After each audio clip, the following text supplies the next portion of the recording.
was to a large extent in a coma since 1571. October the 7th, 1571, a coalition of Western powers defeats the Ottoman navy in the Battle of Lepanto, in which Miguel de Cervantes fought as a soldier. We mentioned Cervantes today. Here with Ron, my friend, and we discussed Don Quixote, so he fought there. And after the Battle of Lepanto, the eastern basin of the Mediterranean gradually dwindled into insignificance until Napoleon Bonaparte arrives. Weltgeist zu Pferd, Hegel calls him the spirit of the world on horseback. And since 1798 until 2080 in the Middle East, and the eastern basin of the Mediterranean never loses its importance. Of course, the eruption of these ideas eventually take hold, to eventually reflect themselves in the Greek struggle for independence. And of course, Greek nationalism, which takes off during the early years of the 19th century. Here one mentions also, coming now from the Corot exhibition, I saw that Corot also painted a scene from Byron. And of course, Lord Byron was so fundamental in the history of Greek nationalism and Romanticism, European Romanticism, and its involvement with the Orient.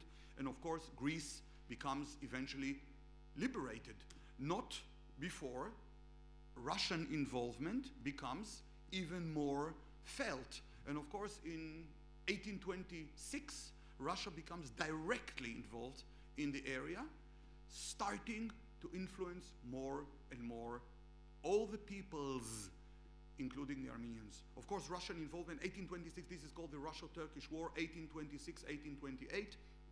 There is a beautiful Arc de Triomphe outside St. Petersburg to commemorate the victory in this war. Of course, there was a famous Battle of Navarino in 20th of October 1827, which was the final straw. Ottoman Turkey was defeated and Greece became liberated. And the liberation of Greece, nationalism is a phenomenon that once it takes hold, it spreads. And one can see the first embryonic sparks of Armenian identity, Armenian modern nationalism already then.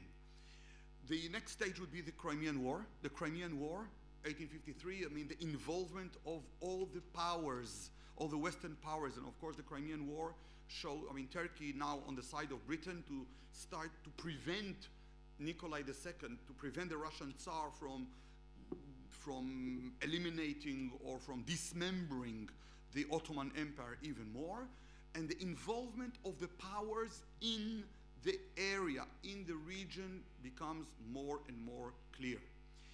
The Ottoman Empire starts to disintegrate. Here, forget the language, but here we can see the colors show the gradual disintegration of the Ottoman Empire, with each color showing another part of the Ottoman Empire which eventually disappears. I will just mention that in the First World War, the only part of the Ottoman Empire remaining by that time, after all this breadth and width which was reached during the time of Suleiman the Magnificent, look, only the light green. The light green is the only part, but it includes all of Eastern Anatolia and almost all of historical Armenia. France was heavily involved also in the disintegration of the Ottoman Empire. And talking about France and the Ottoman Empire, here we see Algeria. This is a battle with the French Zouaves in 1849. So France is also involved in almost every aspect. And what is interesting is that we have here, we have France, the country which we are in at the moment, and which I greatly respect as a major player in the story, Russia, and we'll see who else is getting involved. And of course, here's the Ottoman Empire. This is Abdul Hamid. Abdul Hamid, the Sultan Abdul Hamid II, 1876 to 1909, became a sultan during great time of change. In Turkish, it's called the Tanzimat. The Tanzimat meant the reforms, and the Ottoman Empire, which was long before the sick man on the Bosporus, or the sick man of Europe, understood that if it wanted to survive, it had to reform itself. Here we see the first parliament. This is what is called the first parliamentary reform. And in Dolmabahce Palace, which is the most European of Ottoman palaces, here we see the opening of the parliament in 1876. So, great. I mean, is the Ottoman Empire becoming more liberal, becoming more westernized? Should be, but difficult. In the meantime, a very unfortunate and very sad situation is taking place. Ladies and gentlemen, this is the time of the great massacres. Congo, under Belgium, becomes a place where one starts seeing a massive destruction of populations. Later on, a phrase would be coined by a Jewish jurist, Raphael Lemkin. I will come to this in a moment, but here we start seeing very sad, very tragic, very unfortunate situations which are growing in numbers all the time. Here, this is United States of America, the land of the free. And this is the Lakota tribe, the Wounded Knee Massacre, one of the most notorious of many notorious massacres of Indians, Native Americans in North America, 1890. Outright massacre. Indians herded together into a creek, fired upon from all sides by artillery, by rifle fire, eliminated without a chance. Massacres. This is, what do you know? This is a concentration camp. And where is this concentration camp? Nazi Germany? No. Cuba. The first concentration camps were in Cuba. Here you can see this is called reconcentrado. And here you can see what happened to a reconcentrado. And you know what a concentration camp in Cuba look afterwards? Here. That's what it looks like. Today, modern Spain is very good at lecturing others about human rights, but they were the first. The first concentration camps in modern history were Spanish, in Cuba. And then, who were the next to establish concentration camps? The British Empire. This is a concentration camp. A concentration camp, read my lips, concentration camps in Bloemfontein, in South Africa. And what do the inmates under Queen Victoria look like? Like that. This is not Auschwitz. This is not Biafra. This is a Dutch girl, a Boer girl. We even have a name, Lizzie van Zyl. She did not survive long after this picture was taken. How surprising. And then we enter the 20th century. This is Lothar von Trotha. The Germans, at least, were clever enough not to allow cameras around. But in what is called two tribes, the Herero and the Namakwa genocide, hundreds of thousands of people were killed by the Germans. Hundreds of thousands. It's called the first genocide of the 20th century. Unfortunately, great massacres were not confined to Cuba, the Western Hemisphere, or to Africa. And when it comes to Europe, the first ones to suffer were the Jews. This is Kishinev. After the murder of the Tsar Alexander II, the Tsar liberator, in the street in March 1881, unfortunately, the very anti-Semitic establishment of his son, the very conservative and reactionist Alexander III, decided to aim towards the Jews. One of the members of Narodnaya Volya, the cell of Narodnaya Volia that killed the Tsar was Jewish. And it was a good enough excuse to start a program of large-scale pogroms. This is from Yekaterinoslav. And the pictures are harrowing. Here we have even a cartoon for calling Russian Tsar, stop your cruel oppression of the Jews. This is a cartoon from 1904. And it shows Teddy Roosevelt lecturing the Tsar, sending actually letters which were never answered. And this is Raphael Lemkin. This is Raphael Lemkin, the person who coined the phrase genocide. Genos, see, taking from Greek and from Latin. Russia and Turkey became involved, mentioning Alexander II, the Tsar Liberator. Then the Tsar Liberator was the leader of Russia during another round of Russo-Turkish wars in the 19th century. And this Russo-Turkish war, 1877-1878, was directly involved with the birth and the eruption of modern Armenian nationalism. During the two agreements, San Stefano, the first one, and Berlin Congress, the second one, in both there were specific Armenian clauses. Clause 16 in San Stefano and Clause 61 in Berlin. So the Armenian question starts becoming more and more central also in the general picture. Here we can see these are the 6 vilayets of the Turkish Empire, which were called the 6 Armenian provinces. And here we can see the population, you can see the percentage of the population in a very clear manner. Look at the colors.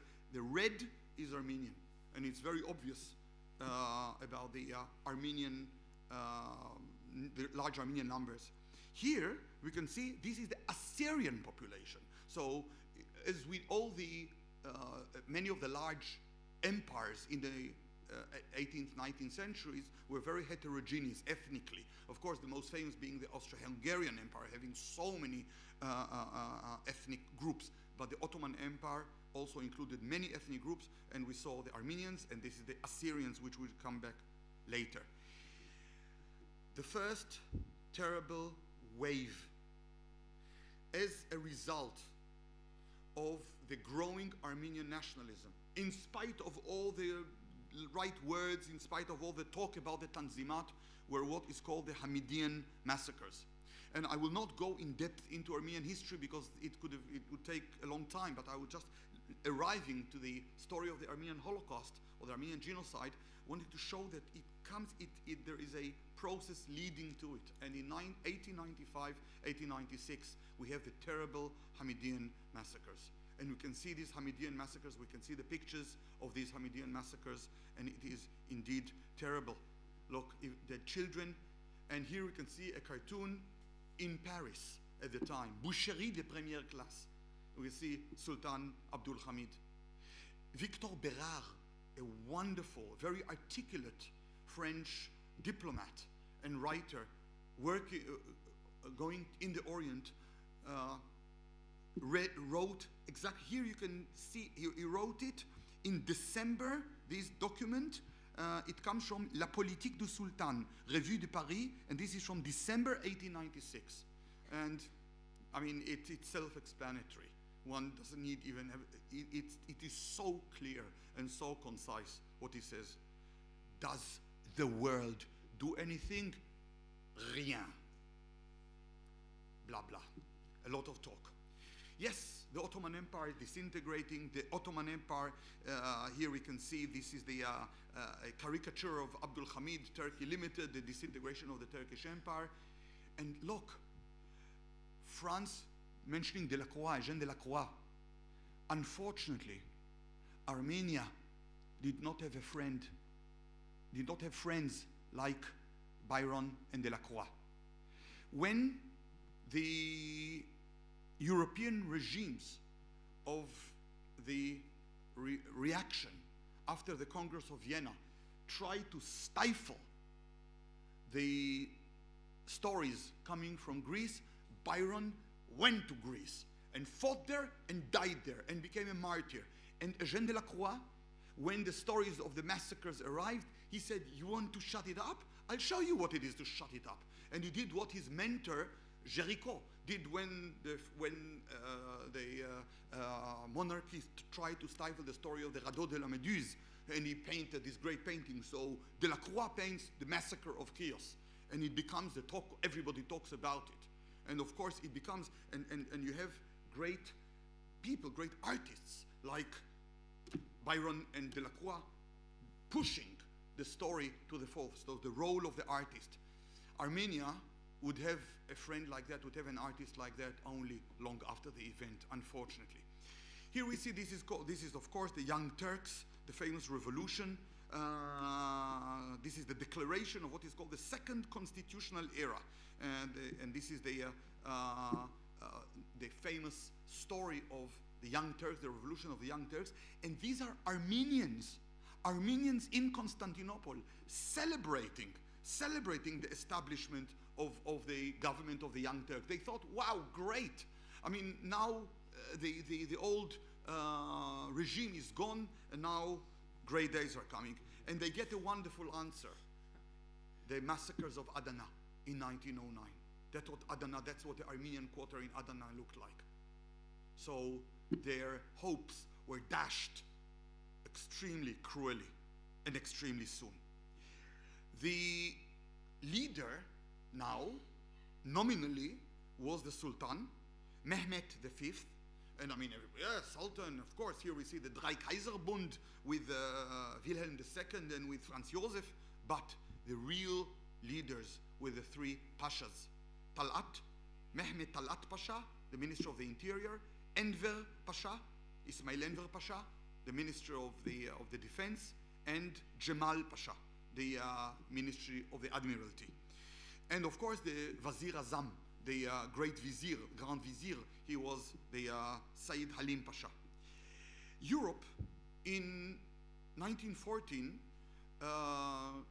became divided between two major alliances. But Turkey, as you can see here, Turkey was neutral, although the Germans were heavily involved.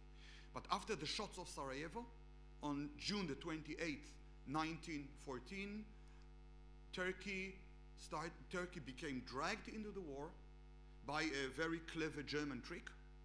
And when the Turks saw what happened in Tannenberg, the Battle of Tannenberg, a terrible disaster for Russia, two armies were completely destroyed by the Germans. It was the first great battle of the First World War. Here we see the large number of Russian prisoners and equipment taken by Hindenburg and Ludendorff in 1914.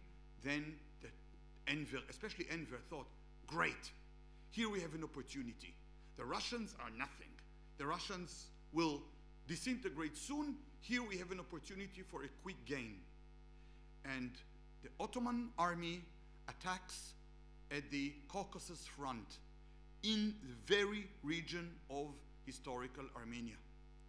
Unfortunately for them, fortunately for Russia, the two generals in Tannenberg, Grenenkamp and Samsonov, were not so good. But General Nikolai Yudenich was a fantastic general. He was a very good soldier. He prepared his defenses properly, and the result of the whole situation, Armenians flocked, not in too large numbers, but still Armenian volunteers joined the Russian forces. Here we can see pictures of Armenian volunteers, including youngsters, I mean teenagers. Little did they know to what result this would lead. Here we can see, I mean, both winter of 1914, mountains, equipment was insufficient, and the result was a complete Russian victory at the Battle of Sarikamish. After the Battle of Sarikamish, here we can see the defense of Van. The Turkish army, they requires Van, the Armenian city, to surrender.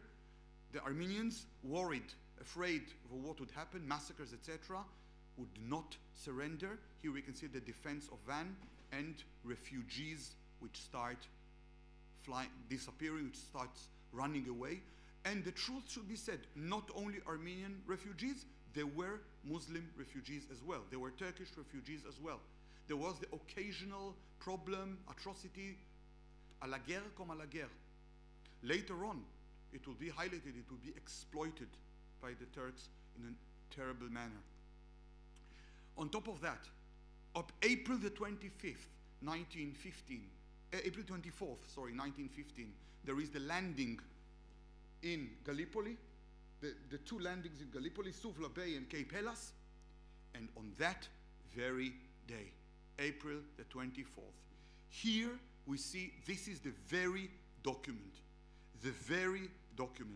This is called the Tehchir, the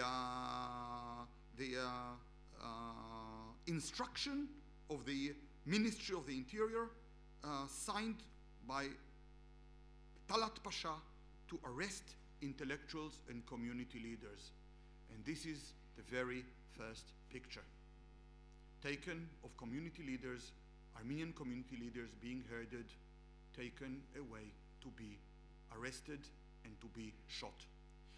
And one has to say, and completely diametrically opposed to what the Turks claim, it was well planned, well in advance, and the Turks eliminated the leadership first, arrested or executed or murdered the Armenian leadership, leaving the Armenians like a flock without a herd, and gradually unleashing upon them. Here we can see the order, the Tehchir order, what is called the Tehchir law. Here we can see this, the whole area. I see it's not so clear in the map, but here this is the famous map of the massacres. And of course, the men were taken and almost immediately shot, and the women and children marched in terrible death marches through the deserts, without water, without food, dying in huge numbers. And the pictures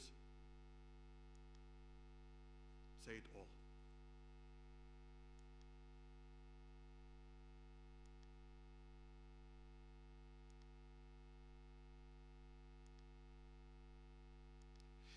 I'd like to read from a telegram from the American ambassador to Istanbul, Henry Morgenthau. Have you received my 841? Deportation of and excesses against peaceful Armenians is increasing. And from harrowing reports of eyewitnesses, it appears that a campaign of race extermination is in progress. A campaign of race extermination. The words written by an American ambassador to Istanbul from a telegram, black and white, July 16th, 1915. A campaign of race extermination. And I can quote more and more from other documents. I mean, we get the picture. Yeah, here we can see this is a sale of Armenian goods and Armenian property, which was just sold. So it was also what was called later on in Germany Raubpolitik. So it means robbery, practice of robbery. So basically to eliminate the people and to confiscate their property and to sell it, or and to make money out of it. So it both, you eliminate the problem and you take advantage from the economic advantages you can gain from it. Pictures start surfacing in the West, children, stories here, the famous story of Musa Dag, and eventually, here we see the Armenian defenders of Musa Dag, and eventually a flotilla arrives, and this is the French ship, again, thank you France, Guichin, the French ship Guichin is a part of a flotilla which saves 4,200 Armenians. 4,200 Armenians are saved. Here we can see, look, this is the New York Times. million Armenians killed or in exile. American Committee on Relief says victims of Turks are steadily increasing. Policy of extermination. Policy of extermination. Here we see a report. This is a report written in 1916 about the whole story. It's called The Treatment of Armenians in the Ottoman Empire, 1915 to 1916. So did anybody do anything about it? Nothing. And it only continues. I was asked about Azerbaijan. This person, Behbud Khan Javanshir, was responsible for the Baku massacre. The Baku massacre. Here we see also the involvement not only of Turkey, but later on what would be the Republic of Azerbaijan in the story. And the Baku massacres became terrible, and not only the Baku, and not only Turks, but another hidden or unknown or secret massacres or genocide, call it what you wish, would be the Assyrian. And I would say conservative estimate is 100,000 Assyrians massacred during this period as well. Here we can see these the various regions, again, the Assyrian and the Armenian in this time. And to conclude with the massacres, when there was the megali idea, the great idea of Venizelos during the Turkish Ottoman, the Greek-Turkish War, tens of thousands of Greek civilians were massacred. This is called the Greek genocide. And the most infamous event was Smyrna. And in Smyrna, the city today Izmir, which was set on fire, and thousands of Greeks perished, not only in the flames, but were forced into the water. And here we can see some terrible pictures of the Greek tragedy. So the numbers, the sheer numbers, I mean, are unbelievable. The story just evaporated. And only an Austrian Jew by the name of Franz Werfel, the last husband of Alma Schindler, Alma Mahler, another connection, I mean, artistic connection, wrote the book which, at least to an extent, awakened the conscience of the world. The famous and terrible book, The 40 Days of Musa Dag. I don't have enough words to emphasize how much I recommend this book, this terrible book. And you know what is terrible? You know which year was this book written? 1933. I mean, history sometimes operates in funny ways or in tragic ways. In 1517, Martin Luther hammered a document to a door of a church. And this document, of course, spawned the famous Reformation. After Martin Luther becoming a famous person, his friends and people around him noticed that when they were friends, when people came to him and they were talking, sometimes very important ideas were just arriving and aired. Wow, they said, we need to write everything he says. So they started a tradition. They had people sitting, and every time he was involved in a conversation or something, people were writing it down. It was called in German Tischgespräch, the table talk. When Hitler became Führer, short time afterwards, not only a political leader, but also ideological leader, etc., the Third Reich established the same tradition. And the table talk of Hitler was recorded. Later on, after the final victory, it was probably designed to be edited and published. The final victory never arrived, thank God. But a page of Tischgespräch, of table talk, survived from 1937. And Heinrich Himmler, Reichsführer Heinrich Himmler, the commander of the SS, asks Hitler. That was not that long after all during the Olympic Games in Berlin, there was an easing of the anti-Semitic laws, etc. But it all came back in 1937, and Himmler asks Hitler, what do you plan to do? I mean, on the Jews, these stories with the Jews. And the answer does not appear, but we understand that Hitler probably did something like that. And Himmler tells him, listen, you won't get away with it. And Hitler, the reply of Hitler appears very clearly. Come on, give me a break. Who remembers the Armenians? And maybe, had the world, this is an original color picture taken in Buchenwald in 1945. And I think that had the world noticed, maybe, and had the world heeded the Armenian tragedy, maybe tragedies like that could have been avoided.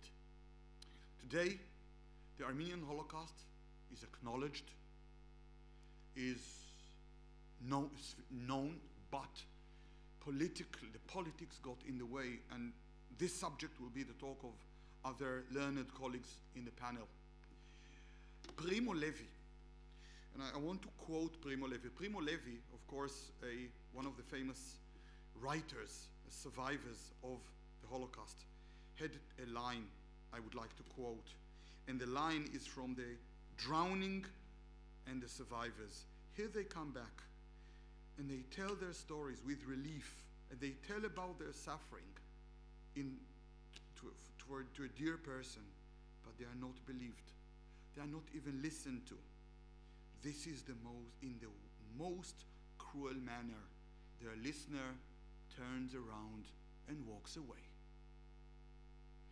So for me, not to acknowledge, and here I'm not saying my country right or wrong, and I must confess that I am terribly ashamed that my country, Israel, for political reasons, fails to acknowledge the Armenian Holocaust. And I'm saying it in deep shame, and I hope the situation changes. Here we can see the countries in green are the countries in the world which acknowledge the Armenian or fully admit or acknowledge, I mean, politically and diplomatically, the Armenian Holocaust. As we well know, Erdogan made a point, made it an issue. I'm holding here, this is an official publication from Ankara 2001. I bought it in Istanbul. Massacre exerted by the Armenians on the Turks during World War I. Unbelievable. Unbelievable. I mean, but black and white, I mean, it's right here in English, plain English, and oh, these terrible Armenians, what they did to us, don't ask. This is Deir ez-Zor, now in Iraq, remains of Armenians being unearthed. This is Hrant Dink. Hrant Dink was an intellectual and a journalist who was murdered in 2007 in Istanbul. Police officers later on pictured smiling with his assassin. And you would not believe that. And I'm saying it in all, I'm cautious, but this is the Institute l'Egypte, the building in Cairo, which was firebombed during the upheavals in Egypt in 2011. The destruction, there were in this Institute de l'Egypte, which was founded by Napoleon Bonaparte, there were over 200,000 volumes. They were almost all completely destroyed. This is a loss to humanity which is unbelievable. I mean, we all know about the burning of the great Library of Alexandria, but when Egypt is concerned, this is the second loss. And from 200,000, there were less than 30,000 saved. Modern research claims, and I'm saying it in caution, that Turkey was behind it because in the Institute de l'Egypte were documents proving the Ottoman involvement. And according to the claim, Erdogan paid for this building to be firebombed. And I would like to conclude with words. I mean, I'm not an enemy of Turkey. I love Turkish history and I love Turkish culture, and I would like to end with Turkish words, Akşam Gezinti, of a great Turkish poet and intellectual, Nazim Hikmet. And Nazim Hikmet, Bakal Karabetin, Ishiklarian Mish, Afetemedi bu Ermeni Vatandash. The grocer Karabet's lights are on. This Armenian citizen has not forgiven the slaughter of his father in the Kurdish mountains, but he loves you because you also won't forget those who blackened the name of the Turkish people. What words? And in these powerful words, I'd like to conclude my paper. Thank you very much.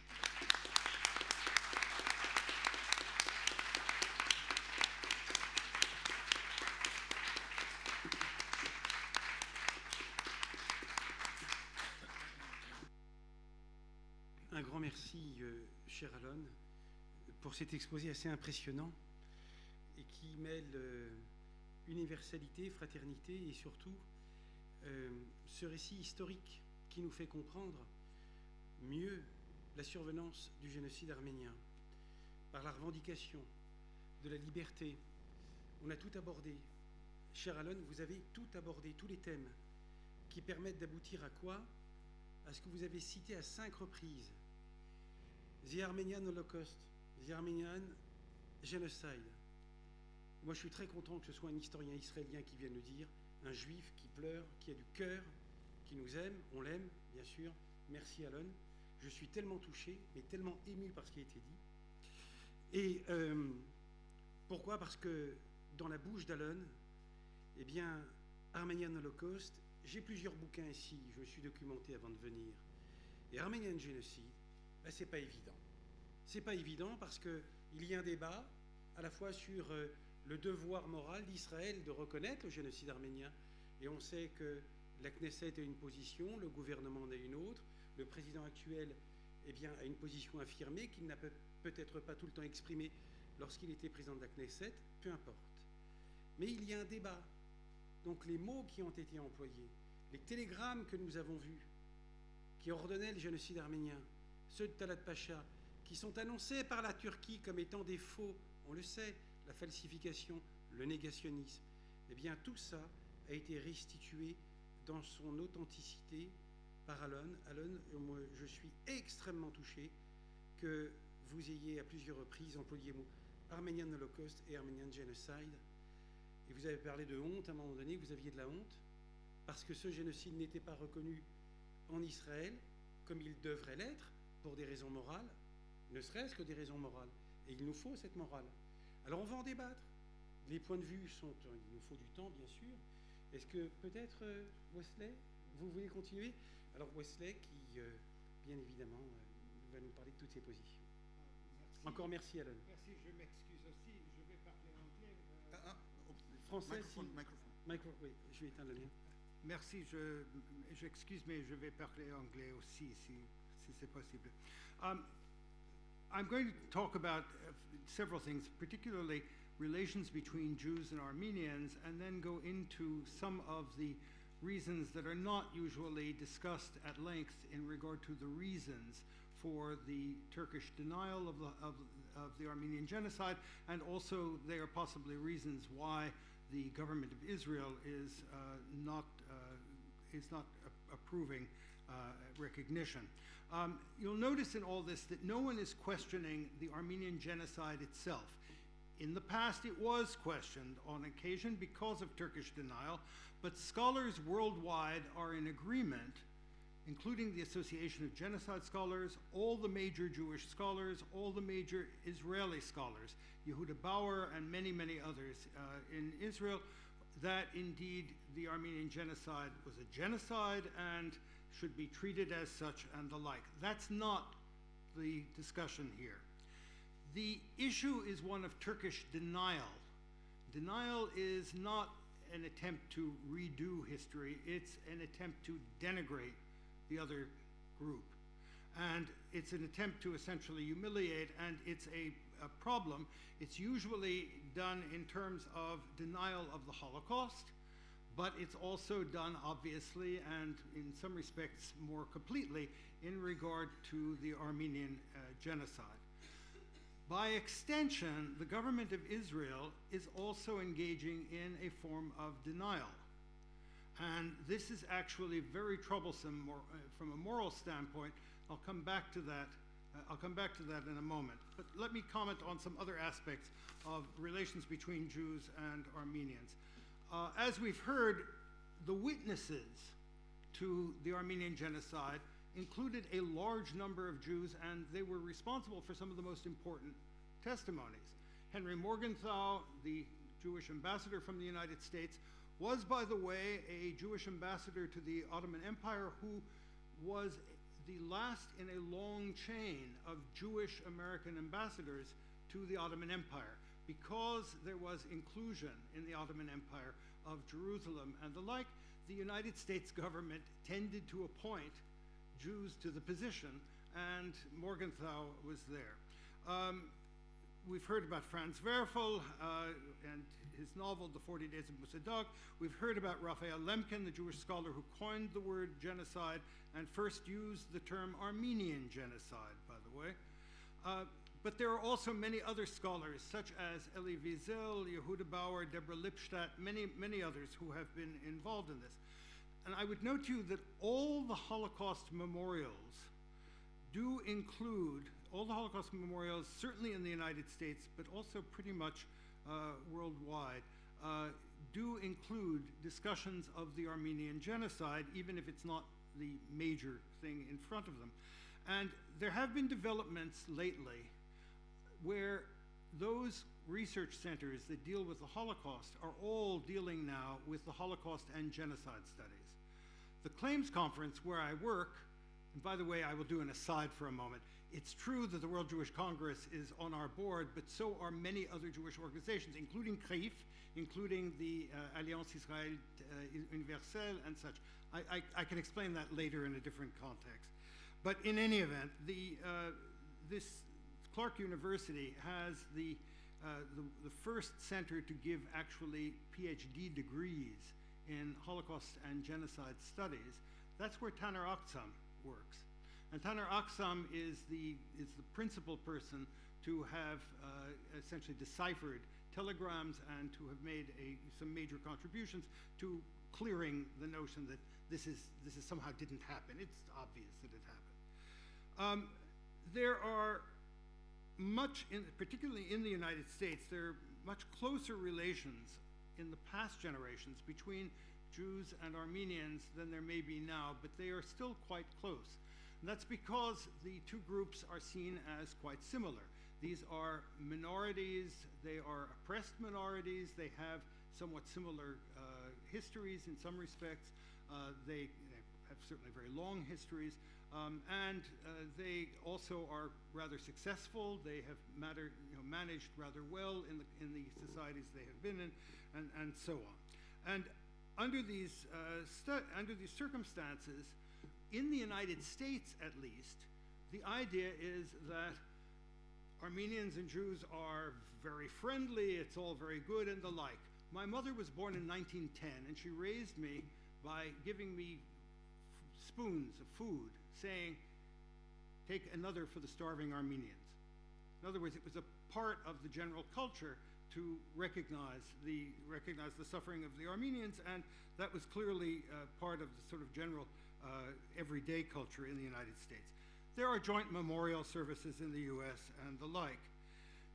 Initially, there was a problem with support by US Jewish organizations for the Israeli position. That is, say, Jewish organizations in the United States, recall now, please, that it's only recently that the number of Jews in Israel exceeds the number of Jews in the United States. So what happens in the US on this is of some importance. The US Jewish organizations initially supported Israel in its not challenging Turkey in these matters. However, there were lots of fights about this. And in particular, in building the United States Holocaust Memorial Museum, the biggest fight was actually over the inclusion of the quote from Hitler, who, after all, speaks today of the annihilation of the Armenians. There were people who really did not want that, and Michael Berenbaum and others who were involved in the building of the museum fought tremendously to get that in. And I can tell you that subsequently there was an exhibition. I was working at the U.S. Holocaust Memorial Museum for some time, and there was subsequently an exhibition on the Armenian genocide that was held, and for that, I was head of international relations at the time. I got the Turkish ambassador yelling and screaming at me for hours on end. So, fine. But the thing is that now this has changed. There's not only a general development of Holocaust and genocide studies, but it's also the case that the United States Jewish organizations have changed their minds. So the American Jewish Committee, the Anti-Defamation League, and many others have essentially decided both the United States and Israel should indeed recognize officially the Armenian genocide. Now, I do want to note that there are differences. First of all, there are differences between the two groups in the history, and while there are many things we could talk about, I would note, first of all, that because the Holocaust ended with the defeat of Nazi Germany and its allies, you have a very different situation. It was a defeat in which essentially the world was saying enough is enough, and it was a defeat in which there were the Nuremberg trials. The Nuremberg trials, therefore, made a tremendous difference as opposed to the defeat of the Ottoman Empire and what then transpired, which was that the court trials that were supposed to be held were never held. So this is a big difference between the fates of the two groups, but it's but still it's perhaps understandable. It plays a big role in this. Historically, I have to note something else here, though. Historically, Jews in the United States did not think of Armenians as ever being anti-Semitic. That wasn't the experience. I was personally rather shocked when there was a historian from Armenia who spoke at the United States Holocaust Memorial Museum and talked about the anti-Semitism that existed in Armenia. It's not surprising. The Apostolic Church, an Orthodox Church, it would play a role in this as it did in other countries, and basically, like other Orthodox churches, and it would not be surprising that it would be a certain amount of anti-Semitism. I'm not sure that that matters. However, I have to note to you that there are some other things going on that are a little distressing.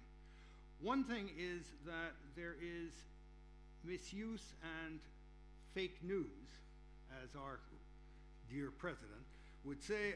There is indeed certain falsifications going on, whereby there are theories going around Armenia, let's say the country of Armenia, to the effect that there is Jewish Zionist responsibility for the Armenian genocide. This is a little bit much, but it's the case. If you look on the internet, you will see that there is a lot of stuff about this. This is a result of Soviet propaganda, which was going against Zionist matters in the 1960s and 70s, and this is a sort of natural result out of this. But there's something that I find disturbing and that you should be aware of, and I'm not sure what to make of it. In March 2018, the Pew Research Center, a very respected center of research on religious attitudes and such, did a survey of anti-Semitism in a variety of countries. And it followed on previous polling that had been done by the Anti-Defamation League. It shows that a majority of Armenians in Armenia are anti-Semitic, and they tend to believe conspiracy theories of various sorts, and a third of Armenians will not accept Jews as fellow citizens. It's not accepting them in their families or as neighbors. That's a question of accepting them as fellow citizens. That figure is larger than any other country polled. It is larger than Iran. It is larger as a figure than Poland or any of the other countries that were surveyed. What does this mean? Is this important? I don't know. It may not be. It certainly doesn't change anything in regard to the recognition of the Armenian genocide. And it doesn't mean that Jews should, say, oh, it's bad or whatever. I'm just trying to tell you this is a complicated history in which there's a lot of stuff still going on. I was in Rome at a meeting of the International Holocaust Remembrance Alliance recently, a couple of weeks ago, and the Turkish delegation was there. Turkey is trying to join the main organization involving governments in regard to Holocaust education, research, and remembrance. France is a member of that organization, and basically, as is Israel, as is the United States, and there are 31 member countries, and Turkey is trying to join. They haven't joined yet, but I spoke to a representative of the Jewish community of Turkey who said, look, our position is, in preparation for this actually, and what he said was, our position is that this is a matter for historians, that governments should not get involved in these kinds of statements, and indeed it's in some respects an understandable position. We need to talk about memory laws, which I'll do in a moment, about memory laws, about loi mémorielle, and because this is indeed a problem in addition. However, he then proceeded to tell me that the Armenians also killed Jews. That may be true. That may be true. It doesn't matter. It doesn't change things. I mean, there were Jews who killed Germans. That's not the issue. But I think I need to call this to your attention. Now, why is the Israeli government opposed? I'm not going to talk about the political matters as such. That's something which Mr. Soffer is much better at doing than I. But I would just note the following sort of things, some of which are familiar to you, some of them perhaps a little less. One is clearly the relationship with Turkey and with Azerbaijan that Israel has, and their concerns over endangering that and making it difficult in what is a generally hostile environment for Israel in the Middle East. Although that is changing now. That's changing very fast, and indeed it may well be that this matter changes both for Netanyahu and for Trump, that essentially this becomes something where recognizing the Armenian genocide becomes much more possible. The second reason that's often given is the concept that Jews have of the uniqueness of the Holocaust, that only we can understand it. As Yehuda Bauer has said, if the Holocaust was really unique, it means there would be no point in studying it because it would never happen again. It's not unique in that sense. It is true that it is the most documented genocide in history. It was, for many years, far more documented than the Armenian genocide. That is now changing with all these books and all this research that has been going on. But the fact is, and there are other genocides that are documented as well, but it is clearly the main genocide in which the ideology was obviously to kill every last man, woman, and child. So it's, from that standpoint, it has that aspect. But of course, it is also the case that when Ben-Gurion took it on, he took it on as part of the formation of the State of Israel. And indeed, it's related to the concept that only Israel is the home for Holocaust memory, or it's the main place for Holocaust memory. I dealt a lot with the relations between Yad Vashem, the Holocaust Memorial in Israel, and the United States Holocaust Memorial Museum, and the Mémorial de Shoah here in Paris, and so on. Those three institutions are, in some respects, the main institutions worldwide. There are others that are important, but those three are perhaps the most important. And it's clear that Yad Vashem tends to have a sense of entitlement that, well, wait a minute, we're the memorial, and we're in Israel, and really we're more important. To some extent, that's reasonable. It's understandable. But it's also a little bit part of this more general issue so far as Israel is concerned. I don't think that there's any notion of that within the United States, to give an example.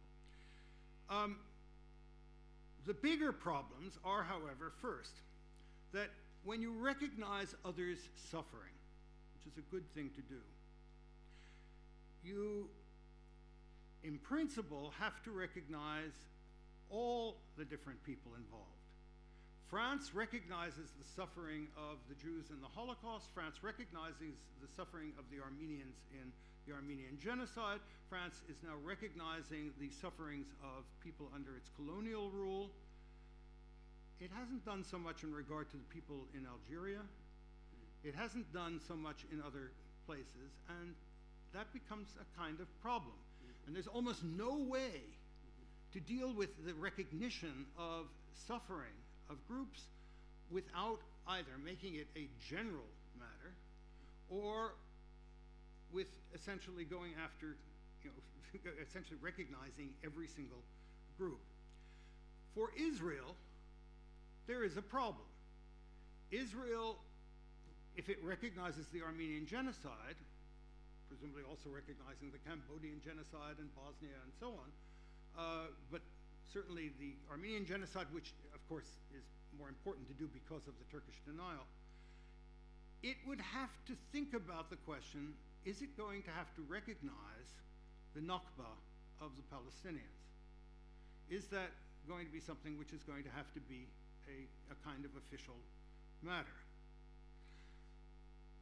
Certainly morally, there are a great many Jews in Israel and elsewhere in the world who think that indeed the recognition of the Armenian genocide is morally important. That certainly includes me. I do not know, by the way, whether it includes the claims conference where I work. We haven't discussed this. This isn't part of the work matters, and I can't really speak for the organization in that sense. But certainly it's the case here, as Professor Klebanoff was saying, that it's morally important for this to be done. But there are other things that are important to be done morally as well, and that may indeed put a brake on this. Lastly, I'd like to turn to something which I know in the Armenian case is talked about a bit, but perhaps it's not talked about enough in regard to genocide generally, namely property. And this is an area where I actually know something, unlike some of the others. In regard to property, you have to understand that because the shock of the murder is so great, it tends to be the case that people focus on the murder and not upon the theft. Property, even today, in regard to the Holocaust, is not studied very much. There are some famous German scholars who have written on this and who think it is indeed quite important, but generally it's ignored. Indeed, this International Holocaust Remembrance Alliance that I was just describing specifically ignores it. They are interested in education, remembrance, research, but it's about the murder, and they don't go into the theft. It's very odd because, after all, it is part of the history. More than that, it is likely that the theft of property is part of, precedes, is during, also after, genocide generally. But it hasn't really been studied. There is no property research on Bosnia or on Cambodia or on any of these others, Sudan and so forth, although clearly this is an issue. There is now some research on the Armenian genocide. There is some research that has been done on this question, and there is more and more research that is being done on the Holocaust, partly as a result of restitution claims. But I want to point out to you that if you're looking at the question that somehow, well, the Jews have managed to have their Holocaust recognized and they've gotten restitution and things of this sort, wait a second. The country that has done that is primarily Germany. A defeated Germany and denazification and the whole matter and the like has led to the fact that Germany does not only acknowledge it, but is trying to deal with the property matters and so on. It took until Jacques Chirac in the 1990s here in France for the property matters to be discussed. Now, of course, France is taking care of it pretty much, although even here in France, we are working still in regard to the question of the art that was looted. If you look at Austria, Austria did a turnaround at a certain point in which Austria finally, in the 20th, late part of the 20th century, it also started looking at at the theft and so on. But if you look at other countries, there's very little. Hungary has not really done a full admission. Hungary has not opened its archives properly. Poland has not done so. There are all sorts of other societies that have not done so. The one exception, perhaps, there have been things done, I'm exaggerating perhaps a little. The one exception among the post-communist countries is now Serbia, where in 2016, we, as part of the World Jewish Restitution Organization, convinced Serbia that they should pass a law on heirless Jewish property. Serbia was willing to do it, not because of that, but because they want to get into the European Union. But it doesn't matter. It was important that the law was passed, and now there is some pressure on other post-communist countries to do something similar. But this is not something where it's clearly admitted everywhere. We have some of the same problems of denial, or at least ignoring, and certainly in regard to the question of the theft, that's a major matter. I would note something else on the theft. When the genocide is new, it is the mourning that has to take place. People aren't really thinking of the property so much at that point. However, at a later point in time, this becomes a major issue, as property is something which can be inherited and passes on from generation to generation. Suffering generally is thought to be with the first generation only, whether or not that is actually true. In any event, I have seen estimates on the amounts of money involved in the theft in the Armenian genocide. I know that there are much bigger figures than this, but I know that one of the figures that is used is something around 40 billion euros. I would note that for the Holocaust, the estimates have been something around 400 billion, of which maybe 20% has been gotten back, but the 80% has not. I'd like to close with a brief discussion of loi mémorielle, of memory laws, because this is something which France has tended to use a lot in comparison to other countries, and it has proliferated in recent years. And the Polish memory law, recently passed, is the most obvious example. You'll notice that Israel is protesting the Polish memory law very greatly. They're right to do it. They're right to do it, and it's being protested by others as well, but this makes for even more of a contradiction in what Israel is doing, that essentially Israel is saying no, to this memory law, but then is not willing to acknowledge the problem, recognize the Armenian genocide, which is really a question of genocide denial. The first European memory laws were mostly coming from the left politically to preserve the memory of oppressed groups and the crimes of their states. More recently, there are right-wing attempts to create heroic national narratives and slow the state's historical and show that the state is historically righteous. This is a problem, and it's a problem certainly in regard to President Putin's attempt to rewrite the history of World War II and how it's being looked at by Ukraine and other countries. Most such laws are about one's own country. There are very few such laws that deal with somebody else's country. What is being asked here is that countries such as, well, France already has, but countries such as the United States and Israel recognize the Armenian genocide officially.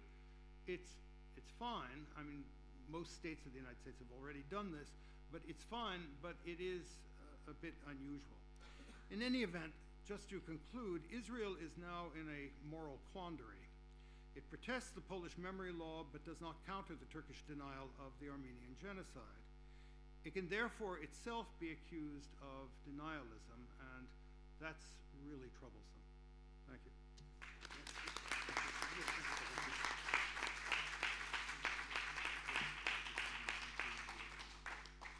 Merci beaucoup, Wesley, pour cette liberté de parole et cette qualité d'analyse.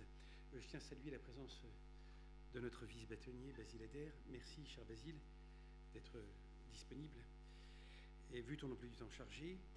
Mais il est vrai, j'ai entendu Wesley nous dire des choses horribles tout à l'heure, des fake news. Et bien sûr, avec Sévag Torossian, nous avons déjà discuté de certains thèmes. S'il s'agit de dire que Talat Pacha était franc-maçon, oui, ça a été publié dans la presse. Dire de la maçonnerie qui est à l'origine du génocide arménien, eh bien, il faut distinguer tout de même. Et dans la presse a été publié le génocidaire Talat, jeune turc et franc-maçon. L'appartenance de Talat, j'en ai pour une minute, et des principaux dirigeants jeunes turcs à la franc-maçonnerie a toujours créé un malaise et réprobation au sein de la communauté arménienne. Ces criminels aveuglés par leur despotisme et leur ultranationalisme ont renié les valeurs humanistes professées lors de leur initiation à la philosophie des Lumières et se sont mis en dehors des qualités de tolérance et de fraternité de la maçonnerie internationale. Né à Kardjali, aujourd'hui en Bulgarie, en 1874, Talat a été initié dans la loge Macedonia Risorta de Salonique, qui comprenait aussi des membres du comité Union et Progrès. En 1909, il a été le premier grand maître du Grand Orient ottoman. Son suprême conseil comprenait 7 Turcs, 6 Juifs et 1 Arménien, Michel Noradougan. Talat n'a pas hésité, lors de la rafle du 24 avril 1915, et Sévag l'avait dit il y a quelque temps ici, à faire arrêter, déporter puis assassiner les frères arméniens de sa propre loge, les députés de la Chambre ottomane, Krikor Zorab et Vartkes Serengulian. Alors Krikor Zorab aujourd'hui a sa plaque dans les locaux de l'école du Barreau. Bon, on connaît tout ça. Alors c'est très intéressant parce qu'ici la parole est libre, on peut tout aborder, mais qu'on vient de discerner, on ne va pas tomber encore dans ces complots. Allon nous a livré un exposé éblouissant dans des causes profondes du génocide arménien. Je pourrais aussi vous citer, j'ai ici un ouvrage que j'ai depuis quelques années, Essai sur l'histoire des Israélites de l'Empire ottoman depuis les origines jusqu'à nos jours par Moïse Franco, écrit en 1897. C'est une copie que j'ai achetée, c'était en 1980, et je l'ai gardée précieusement. Pourquoi? Parce que ce que dit Wesley aujourd'hui, on a accusé les Arméniens d'avoir tué des Juifs. Bon, il y avait des heurts dans l'Empire ottoman entre communautés. Bien sûr, c'est écrit ici. Et tout l'ouvrage est écrit à partir des coupures de presse de l'époque. C'est l'histoire. C'est l'histoire. Des synagogues sont pillées par des Grecs et des Arméniens au moment de la Pâque juive. C'est écrit dedans. Et alors? On peut en débattre. C'est l'histoire. Bon, de là à imaginer des complots incroyables. Donc, ce qu'il faut revenir, à mon avis, c'est cette imagerie populaire qui consiste, à raison des crimes de masse, à présenter les communautés comme étant homogènes, indissociables, s'aimant les unes et les autres. Non, pas du tout. C'est pas vrai. Les hommes restent les hommes, les femmes restent les femmes, ce qu'ils sont, les êtres humains restent les êtres humains, avec leur part de haine, leur part d'amour, et c'est comme ça, et c'est l'histoire. Talat Pacha n'a pas ordonné le génocide arménien parce qu'il était franc-maçon, mais parce que simplement il était un homme, voilà, assoiffé de pouvoir et de panturquisme. C'est ce qu'il faut retenir. Bon, bien dans ces histoires aussi, on apprend que Salonique était autrement dénommée à l'époque la mère d'Israël. Et le peuple juif s'en est rendu compte ensuite, lorsque les Allemands ont génocidé toute la ville. Plus tard, un peu plus tard, quelques années plus tard. Et on nous dit qu'il y avait un peu plus de 350 000 juifs dans l'Empire ottoman, dans tout l'Empire ottoman en 1897.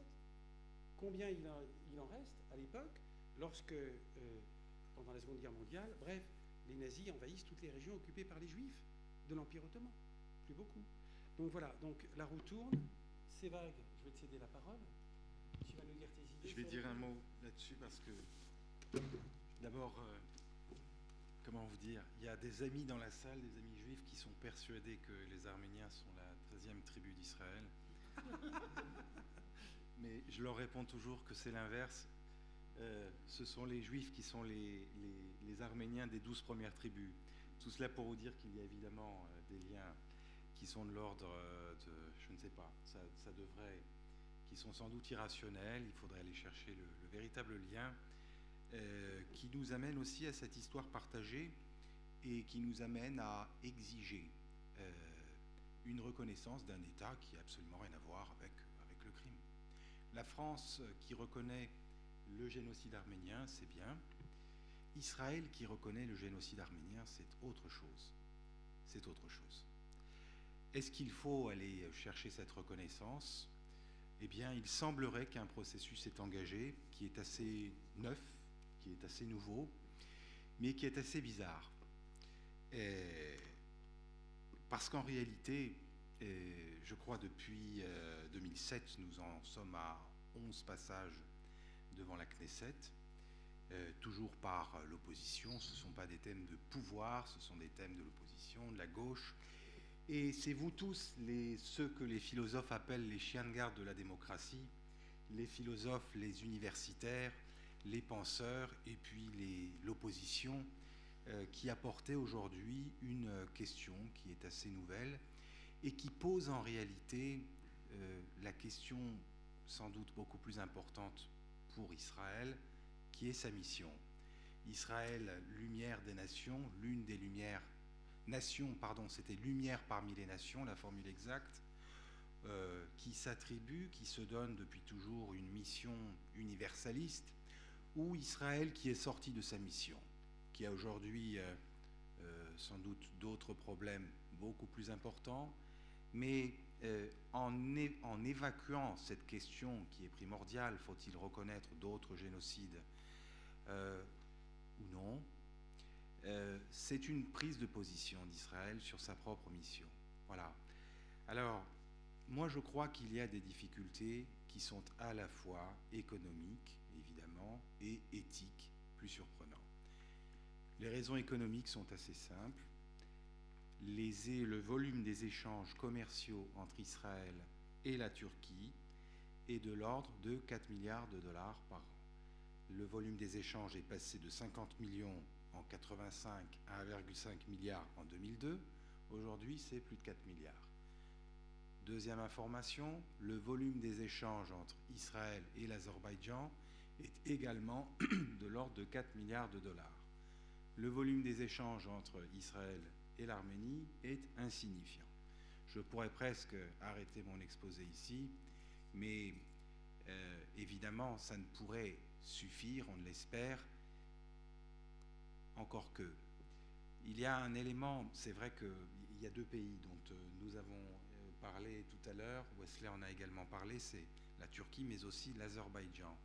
L'Arménie prise en étau entre ces deux États, avec un conflit qui est réel, qui est à l'état de cessez-le-feu aujourd'hui concernant l'Azerbaïdjan et concernant plus précisément le territoire du Haut-Karabakh. Alors, de 2012 à 2016, les ventes d'armes israéliennes à l'Azerbaïdjan ont été de l'ordre de 4 à 6 milliards de dollars. L'Azerbaïdjan est le premier acheteur, ou on va inverser plutôt. Israël est le premier fournisseur d'armes à l'Azerbaïdjan. Voilà, la position économique, les relations qui sont existantes aujourd'hui ne peuvent pas être occultées pour aborder le débat qui a aujourd'hui lieu à la Knesset depuis quelques années.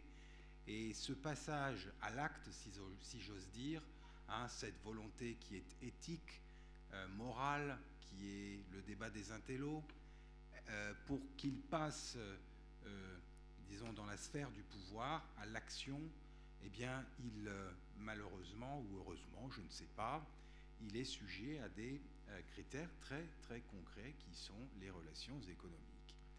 Alors, deuxième approche, l'approche éthique. Est-ce que Israël a déjà reconnu d'autres génocides que reconnaître la Shoah, la formule est n'est pas bonne, mais est-ce que Israël a déjà eu cette démarche? Je ne sais pas, moi j'ai travaillé un petit peu sur le livre de Yair Oron, Israël et le génocide des Arméniens. Il est extrêmement critique, extrêmement critique. Je vais venir à ce sujet des autres génocides, mais sachez dès le départ quel est son point de vue. Il vous dit que c'est un sujet qui a été ignoré dans la mémoire historique israélienne. Il y a toute une partie sur l'histoire. Et selon ses propres termes, donc il dit la chose suivante: ce n'est qu'après une longue période de temps et de douloureuses réflexions que nous avons été capables de placer le terme de déni au centre de cette recherche. Nous en usons avec un malaise considérable. Voilà. Alors, cette approche des autres, c'est sans doute un problème fondamental, quasiment philosophique, qui doit être solutionné. Mais il dit aussi, Yair Oron concernant les autres, l'attitude d'Israël envers les autres exemples de génocide et d'atrocités qui ont eu lieu dans différents pays après l'Holocauste et la fondation de l'État d'Israël, tels le Biafra, le Tibet, la Yougoslavie et le Rwanda, ont été aussi pratiquement ignorés par l'État d'Israël. Alors, sans doute la chronologie peut nous aider à comprendre les évolutions. Évidemment, Vincent, l'introduction de notre ami Allon aujourd'hui a été essentielle. C'est vrai qu'il fallait, et j'ai compris après pourquoi tu avais insisté pour qu'on ait un historien et un brillant historien dès le début. Effectivement, il fallait que l'université le dise, et c'est votre honneur, et c'est vraiment un bonheur de nous avoir avec nous. Mais ces démarches sont assez récentes, si je comprends bien. 94, si je ne me trompe, Ara pourra me corriger peut-être tout à l'heure si tu veux intervenir, ce sera avec plaisir. 94, lorsque la question a été soulevée, il me semble pour la première fois devant la Knesset, Yossin Beilin, vice-ministre des Affaires étrangères dans le gouvernement de Rabin, avait déclaré la chose suivante: d'après l'expérience historique juive, nous ne pouvons qu'exprimer de la compréhension pour les souffrances et la destinée du peuple arménien. C'est toujours compassionnel au début. Et puis il ajoute que cette question ne devait pas devenir une source de tension entre Israël et la Turquie. 5 ans plus tard, Beilin précisait son propos, toujours nuancé. Il disait « Une chose est arrivée qui ne peut être définie autrement qu'un génocide. 1,5 million de gens ont disparu, ce n'était pas par négligence, c'était délibéré. » Donc il rajoute ici « Je ne crois pas que le gouvernement doive prendre une décision officielle sur cette question, mais je crois que nous devons expliquer aux Turcs que nous ne pouvons accepter leurs exigences politiques d'ignorer un événement historique. » Voilà, donc 94, 2000, 2001 enfin, avril 2001, le Turkish Daily News qui publie une interview de Shimon Peres, à l'époque ministre des Affaires étrangères. Shimon Peres, titré, j'ouvre les guillemets, Peres de point, les allégations arméniennes sont privées de sens. Donc Shimon Peres aurait dit ça. Bon. Il déclarait qu'Israël ne devait pas prendre position, une position qu'il appelle historique ou philosophique quant à la question arménienne. Il ajoutait même « Nous rejetons les tentatives de créer une similitude entre l'Holocauste et les allégations arméniennes. Rien de semblable à l'Holocauste n'est arrivé. C'est une tragédie que les Arméniens ont vécue, non un génocide. » Voilà, ça c'est 2001. Depuis 2007, donc c'est parti, chaque année nous y avons le droit, et je vais vous dire mon sentiment, je ne sais pas si nous sommes vraiment dans un débat qui est éthique aujourd'hui, ou si nous sommes aussi, je dis nous, descendants de rescapés du génocide, disons le jouet de l'instrumentalisation, parce qu'Israël a d'autres, notamment avec Netanyahou, qui vient de faire reculer l'agenda. Vous savez que c'était prévu, je crois, c'était pour aujourd'hui. Alors c'est repoussé pour le 26, repoussé pour le 26 juin.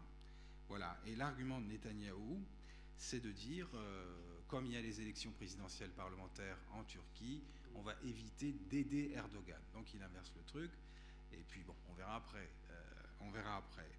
En réalité, je crois que dans les sphères de pouvoir, il n'y a eu jamais que Reuven Rivlin, qui a été président du Parlement, puis président de l'État d'Israël, depuis 2014, qui a été, parce que le terme a été cité plusieurs fois tout à l'heure, le seul, l'un des rares, à utiliser le terme d'Holocauste arménien.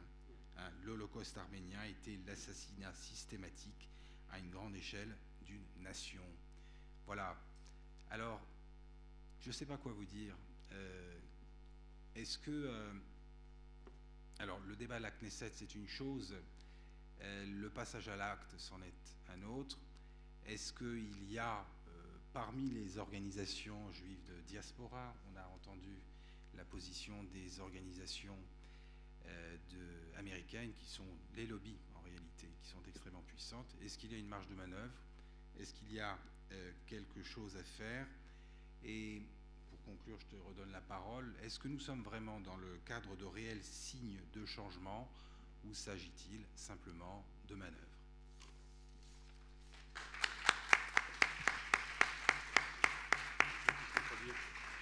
Merci beaucoup, Sévag.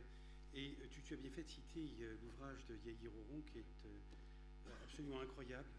Et on voit bien, bon, c'est décrit aux pages 280, 281, un peu plus, et suivantes.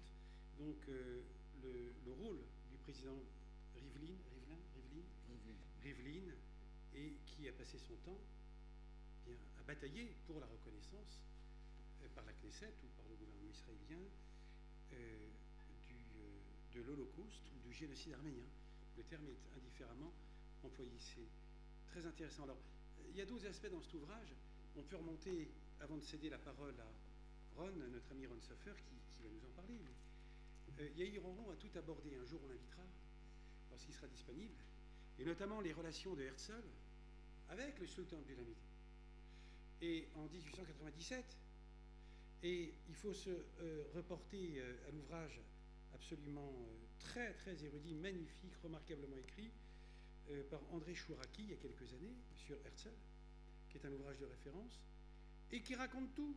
C'est-à-dire que Yair Oron n'a rien inventé. Je pense qu'il a puisé également dans cet ouvrage, qui est un témoignage hallucinant, historique, sur les liens entre Herzl et la volonté de Herzl, au moment où il souhaite, au moment où il crée le sionisme, et lorsqu'il rencontre Abdulhamid, jusqu'à proposer par les Rothschild, à l'époque, de payer la dette publique turque pour avoir une portion, un territoire où il pourrait créer l'État juif.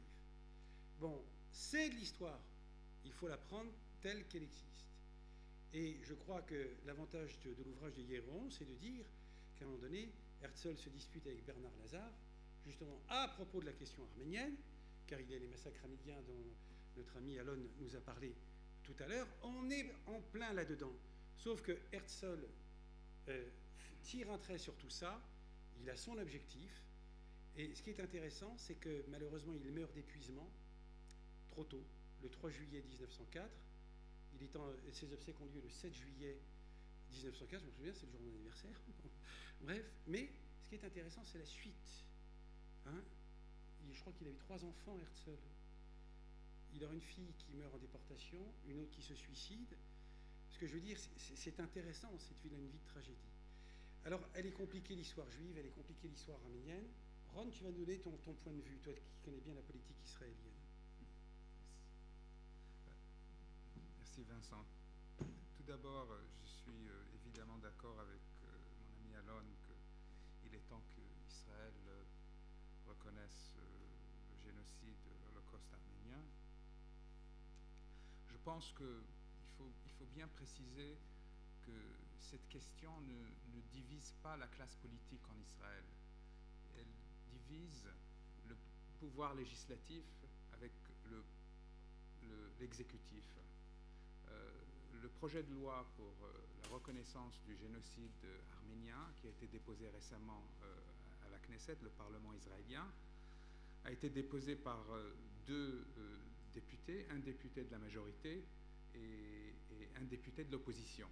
Donc on ne peut pas dire que cette question divise la classe politique israélienne dans le clivage gauche-droite. Ce n'est pas vrai. Le problème, c'est l'exécutif. Et l'exécutif qui gère les problèmes quotidiens de l'État d'Israël et qui doit faire face à un Erdogan qui menace de rompre, d'aller aussi loin, parce que pour lui, comme disait Sévag, si Israël reconnaît le génocide, l'Holocauste arménien, c'est quand même un pas extraordinairement important. Donc il veut absolument l'éviter. Alors qu'est-ce qu'il fait? Il menace Israël de rompre les relations diplomatiques avec Israël. Les conséquences qui doivent être analysées par l'exécutif, par le Premier ministre, sont désastreuses. Il menace aussi de ne pas laisser les avions israéliens, et notamment, par exemple, la ligne aérienne israélienne El Al, de survoler l'espace aérien turc, ce qui sera un désastre invraisemblable, parce que El Al ne pourra pas survoler l'espace aérien turc pour aller en Asie, pour voler en Asie. Il y a aussi l'Azerbaïdjan, bon, on en a parlé, mais qui fournit du pétrole à Israël, et ce pétrole passe par la Turquie. Et il y a aussi aujourd'hui la menace la plus importante aujourd'hui qui menace, c'est une menace existentielle pour Israël, c'est l'installation de l'Iran en Syrie.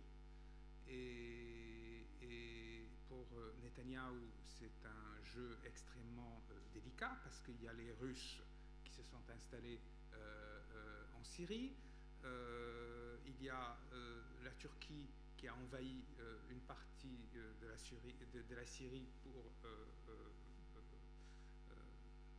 dans leur bataille habituelle à l'encontre des Kurdes. C'est une question extrêmement délicate qui vient à un moment qui n'est pas très propice. Maintenant, le projet de loi qui est déposé par les deux députés de la majorité et de l'opposition, il faut aussi souligner que le ministre de l'Éducation israélien s'est prononcé pour la reconnaissance du génocide arménien. Ce projet de loi a été retiré du rôle par le président de la Knesset à la demande de Netanyahou, sous le prétexte que si c'est voté aujourd'hui, ça va aider Erdogan, qui se lance quasiment d'une manière quotidienne dans des discours antisémites de premier ordre, et que ça va juste l'aider à réitérer ses propos anti-israéliens et antisémites qui semblent plaire à ses constituants, que ce n'est pas le moment de le faire. Certes, c'est un moment difficile, mais le président de la Knesset, selon les règles de procédure, ne peut pas ad vitam aeternam mettre en suspens ce projet. Il y a un moment donné où il sera obligé de le soumettre au vote, et j'espère que ça ne va pas prendre beaucoup de temps, mais c'est quand même une question extrêmement délicate. Netanyahou est un homme politique extrêmement imaginatif, et s'il ne veut pas que cette loi soit votée, il va certainement poser des obstacles. Est-ce que le président de la Knesset actuel, qui s'est prononcé pour la reconnaissance, est-ce qu'il va le laisser faire? Je ne sais pas. C'est une question, il faut voir. Mais comme je ce que je voulais souligner, c'est que la classe politique en Israël quand même est unanime sur la nécessité de reconnaître le génocide, l'Holocauste arménien.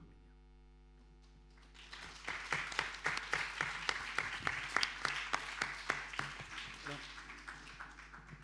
merci beaucoup Ron pour ta connaissance et cette analyse de la vie politique israélienne dans cet aspect particulier. J'ai sous les yeux un article qui relate les propos d'une députée du centre-gauche, Itzik Shmouli, membre de l'Union sioniste, et dans des déclarations faites aux médias israéliens, qui dit qu'il n'existe aucun motif pour traiter les Turcs avec une délicatesse particulière, vu l'instigation contre l'État d'Israël déclenchée par le président turc. Donc, on a un vrai débat, une vraie prise de conscience dont tu te fais l'écho. Moi, je trouve que le fait d'avoir reporté donc, le vote n'est pas gênant, c'est peut-être justifié d'ailleurs. Et finalement, compte tenu de la période actuelle. Jean-Marc, tu veux dire quelques mots? Jean-Marc Fedida, qui est le président du RAJF, Rassemblement des avocats juifs de France. D'abord, une chose, c'est que le Rassemblement des avocats juifs de France ne pouvait pas, même avec un peu de retard, être à cette table parmi vous pour réfléchir à cette question, parce que au-delà de ce que nous avons dit, nous avons entendu, nous sommes confrontés au même problème mémoriel. La problématique de la mémoire qui fait que aujourd'hui les témoins de la Shoah se faisant plus rares et les témoins des autres génocides, et en particulier du génocide arménien, n'étant plus là pour raconter, le devoir des générations qui viennent, le devoir de nos générations, est de perpétuer ces mémoires et de faire en sorte que ni le révisionnisme, ni le mécanisme de l'oubli ne passent sur ces événements, parce que c'est pas seulement une façon de se souvenir de ce qui s'est passé, c'est aussi faire en sorte que ça ne se reproduise plus. Et de faire en sorte que les génocides, mais aussi les politiques barbares, soient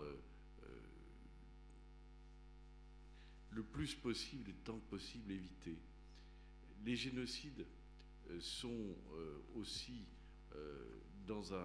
créent une forme de devoir, c'est le devoir de transmettre ce qui s'est passé.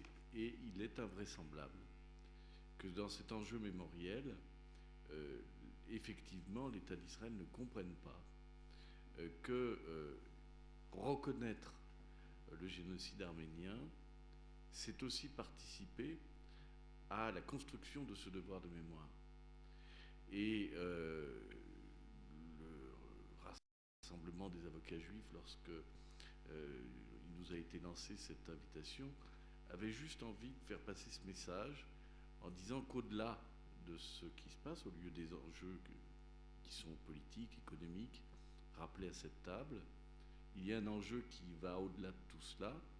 Cet enjeu, c'est celui de la mémoire, parce que cet enjeu de mémoire, c'est aussi l'enjeu de la garantie que ces choses ne se reproduiront pas et qu'elles ne doivent pas se reproduire. Donc un salut chaleureux, fraternel et amical à Vincent, Sévag et tous ceux qui sont là, et bien entendu une présence qui est un soutien.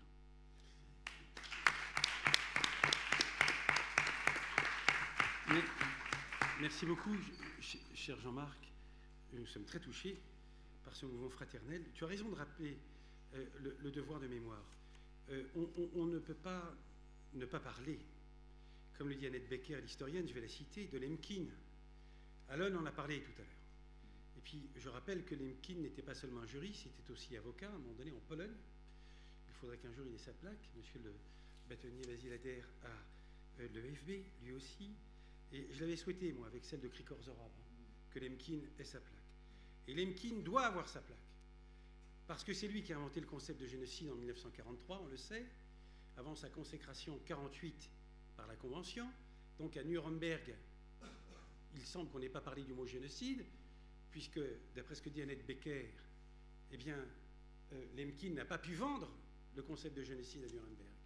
Mais ce qui est intéressant dans ce que dit Annette Becker, c'est que Lemkin a reçu les bases pour forger le concept de génocide dans les années 20. Et il occulte complètement la question arménienne entre 1933 et 1945. On est d'accord, la montée du nazisme, et puis la fin de la guerre. La Shoah, la fin de la guerre. Bon.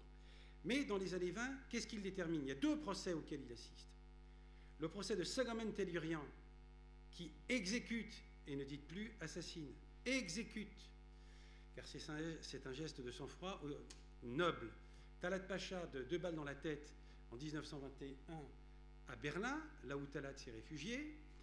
Bref, et il assiste au procès de Schwarzbard, qui en 1926 assassine Petlura à Paris, hein, l'organisateur des pogroms de 1918-1920 en Ukraine. C'est ça la base, c'est ça le terreau qui a permis à Lemkin, je parle sous le contrôle d'Allon, mais Lemkin a parlé de génocide ensuite, à partir de cette expérience-là. Pas seulement l'expérience arménienne. Donc c'est pour ça que les travaux d'Annette Becker nous ont vraiment renseignés. Alors ça c'est important. Et voilà le point commun. Si on parle, en Israël, on parle d'une loi actuellement. Et ce qui est extraordinaire, Israël est un modèle de démocratie authentique. Ben oui. Pas seulement parce que, par rapport aux autres pays de la région, pas du tout. C'est intrinsèquement, oui. Et regardez comment fonctionne Israël, c'est énorme. On peut faire tomber un président pour une simple affaire de harcèlement. Essayez en France, vous n'y arrivez pas. Bref, et donc ce que je veux dire, c'est que, sans perdre le fil de mes explications, c'est qu'en Israël, on ne se pose même pas la question de savoir si une loi mémorielle eh bien, constitue un neutron législatif, comme on l'a eu en France. La loi de 2001 a été perçue et annoncée comme étant anticonstitutionnelle. Il n'appartient pas au Parlement de prendre des lois déclaratives. En Israël, il ne se pose pas la question. Hein. Alors Robert Banater a initié un mouvement sous sa responsabilité. On n'est pas d'accord. Grand homme, grand avocat. Nous sommes de la génération Banater. J'étais secrétaire de la Conférence lorsqu'il était garde des Sceaux. Bref, on l'a en nous, Banater. Mais on n'est pas d'accord, c'est là-dessus. Alors, la question, c'est que il appartient au législateur bien de légiférer sur la mémoire. Et c'est son rôle. Donc Portalis, on s'en fout. Portalis, il est mort. Donc les lois, d'accord, le législateur ne peut voter que des lois qui émettent des droits et des obligations, d'accord. Mais ce n'est pas l'avis de tous les constitutionnalistes. On peut prendre des lois mémorielles. Si Jean-Marc parle de mémoire, il faut parler, eh bien, du Parlement. Et vous remarquerez qu'il y a combien de pays aujourd'hui qui ont connu le génocide arménien? Ouais, bref, ce sont des parlements qui ont reconnu. Ils ne se posent pas la question de savoir si le Parlement peut ou pas. Et honte au Conseil constitutionnel, qui est une juridiction politique, à propos, lorsque la loi Boyer a été déclarée anticonstitutionnelle, motif pris de ce que le législateur ne pouvait pas à la fois déclarer et réprimer. C'est du syllogisme, je le dis, de caniveau. Ça ne vaut rien, c'est de la daube. Et oui, parce que l'autre raisonnement, qu'est-ce que c'était? On ne pouvait pas user du concept de génocide à propos du génocide arménien, donc de 1915, puisque le concept de génocide n'existait pas. Mais là, je leur dis, du con au pluriel. Donc, Lemkin, revoyez l'histoire de Lemkin. D'abord, le concept de génocide, Lemkin, eh bien, s'est fait jeter comme un malpropre lorsqu'il en a parlé en 1945. On n'en a pas voulu. Hein, on n'en a pas voulu. C'est en 1948. Bref, en 1945, le concept de génocide n'existe pas. Et il le forge en 1943 à partir des deux expériences que j'ai voulu vous dire.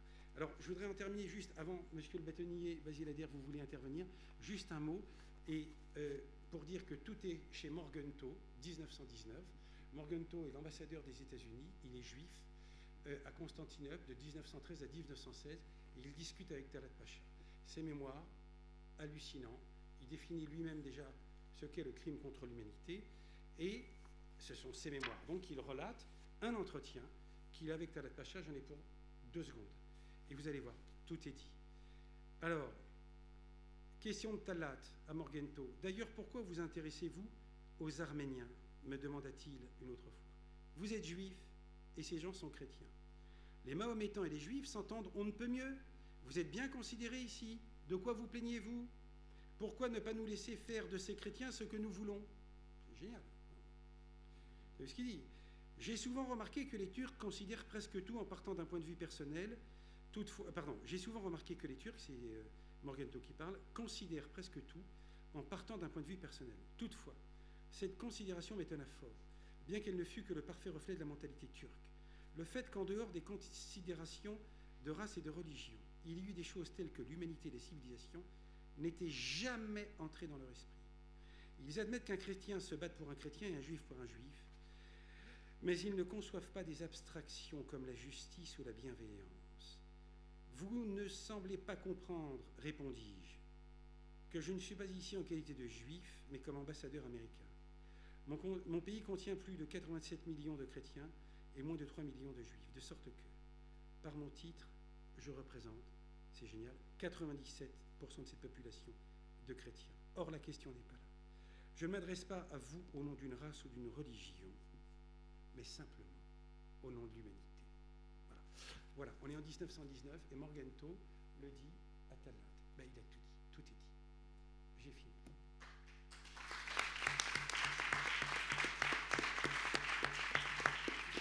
C'est Bâtonnier. Basile, tu veux te...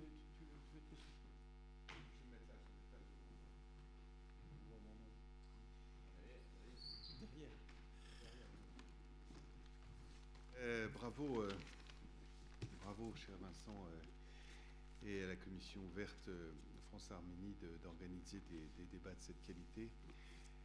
C'est un grand honneur pour le barreau de Paris d'avoir ces commissions ouvertes où on débat de questions aussi fondamentales, et je suis toujours très heureux d'accueillir ici à notre maison du barreau, même s'il n'y a peut-être pas autant de monde que cela mériterait. Vous écoutant, finalement, je suis assez content de clôturer plutôt que d'introduire, parce que j'ai le sentiment que vous avez dit l'essentiel. Et j'ai bien entendu les explications qui nous ont été données sur la réticence pour des questions exclusivement politiques et en quelque sorte, peut-être pas de survie, mais d'administration de l'État d'Israël au regard des conséquences que pourrait avoir cette reconnaissance officielle, notamment sur son trafic aérien. Mais je me dis que ça doit être compliqué pour eux, les Israéliens, et pour tous les Juifs qui se sont embattus pour cette reconnaissance, pour même faire de la négation de l'existence de ce génocide un délit pénal, parce que ça leur était insupportable, parce que ça exprimait une forme d'antisémitisme fondamentalement, se retrouver dans la position inverse que de dire voilà, ce pourquoi on s'est embattu, on n'est pas prêt à le reconnaître à ceux qui en ont sans doute autant besoin. Alors surtout, comme vient de le dire Jean-Marc Fedida, 1915 c'est encore plus loin que 40-45, et que cette mémoire, si elle ne s'inscrit pas officiellement quelque part, il y a un petit risque de disparition. Et à ce titre, je ne peux que louer la force que vous déployez, Sévag et toi, Vincent, pour, surtout à chaque fois qu'il en est question, venir ici à cette tribune. Et je vous redis combien nous sommes contents au barreau de Paris de vous accueillir pour venir le dire. Vous battre sur tous les fronts. Je me demandais, moi, pourquoi tout d'un coup cette question, en fait, j'ai compris, puisqu'il y avait ce débat à la Knesset. Voilà. Je vais me garder de me prononcer. Mais j'entends bien que là, on est au cœur de l'histoire des peuples et des civilisations. Et enfin, si quand même je vais me prononcer, je pense que ce serait quand même l'honneur d'Israël de le reconnaître, quelles que soient les conséquences. On sait déjà combien cet État est entouré d'ennemis et a besoin de... Non, ça n'engage que Basile Ader, hein. C'est pas le barreau de Paris qui parle. Hein. Donc, bravo. Bravo, recommencez dès que vous voulez. Et je suis très heureux qu'on ait un dîner tous ensemble là, pour continuer la discussion. Merci beaucoup.